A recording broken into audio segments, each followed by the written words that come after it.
Yang terhormat Bapak-Bapak, Ibu-Ibu, salam Pancasila. Bapak-bapak, ibu-ibu yang melihat video saya ini, tolong jangan lupa subscribe, like, dan di-share. Sifatnya gratis. Pada hari Selasa, tanggal 1 Februari tahun 2022, saya akan mengomentari Edi Mulyadi sudah ditetapkan sebagai tersangka dan sudah ditangkap dan ditahan pada hari Jumat tanggal 31 Januari tahun 2022. Edi Mulyadi terkait penghinaan daerah Kalimantan Timur dan Pak Jin membuang bayi, dan Edi Mulyadi sudah ditangkap polisi dan ditahan. Edi Mulyadi dalam panggilan pertama tidak memenuhi panggilan polisi dengan alasan panggilannya baru 2 hari. Kalau menurut ketentuan harus minimal 3 hari. Dan di samping itu juga mungkin dia akan mempersiapkan mental untuk berurusan dengan polisi, karena baru kali ini dia berurusan dengan polisi, sehingga dia harus mempersiapkan mentalnya.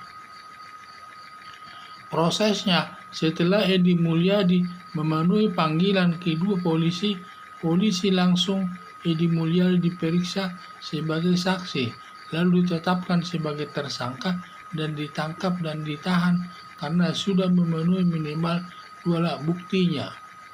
Untuk memenuhi panggilan polisi yang kedua, sejak dari rumah sudah bawa pakaian seperti sudah diketahui akan ditahan polisi. Benar juga dugaan Edi Mulyadi. Di situ Edi Mulyadi memenuhi panggilan polisi langsung ditahan dan tidak kembali lagi ke rumahnya. Dan Edi Mulyadi sudah berganti tempat tinggal di dalam penjara Mabes Polri. Entah sampai kapan di penjara, bisa sampai tahunan tergantung putusan hakim nanti dalam menjatuhkan hukumannya sesuai perbuatan Edi Mulyadi. Dan juga mungkin dia dengan istrinya sudah pamit akan tinggal di penjara dalam waktu beberapa lama, sehingga tidak ada kaget istrinya waktu dia tidak kembali lagi ke rumahnya.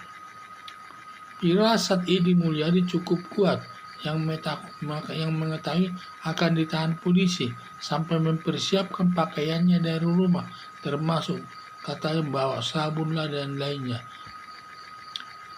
Edi Mulyadi tidak perlu bawa pakaian banyak dari rumah karena dalam tahanan sudah disiapkan pakaian warna oranye, karena bagi setiap tahanan yang ditahan kepolisian sudah disiapkan pakaian oranye, dan semua tahanan tersebut nanti termasuk Edi Mulyadi sudah menggunakan pakaian oranye tersebut.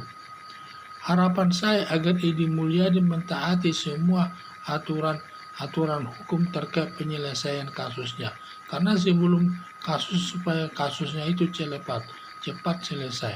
Karena kalau orang masih dalam sidang, masih dalam persidangan belum diputus hakim, masih ada rasa takut, was-was berapa tahun nanti perkaranya diputus hakim. Tetapi kalau sudah diputus hakim nanti perkara sudah jelas hukumannya, dia tinggal menjalani hukuman tersebut dan perasaannya pun sudah tidak was-was lagi. Itulah masalahnya, kadang-kadang banyak tahanan itu melakukan perlawanan di ruang tahanan tersebut, kadang-kadang menentang daripada aparat kepolisian tersebut, sehingga sering melakukan tindakan-tindakan yang merusak tata tertib di dalam penjara tersebut.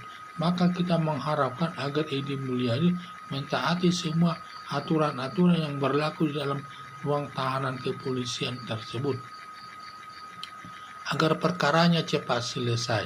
Kalau perkaranya belum selesai, tentu perasaannya selama ditahan was-was terus, tidak tahu nanti berapa lama akan dihukum hakim, karena apakah lama atau sedang dan tidak tahu.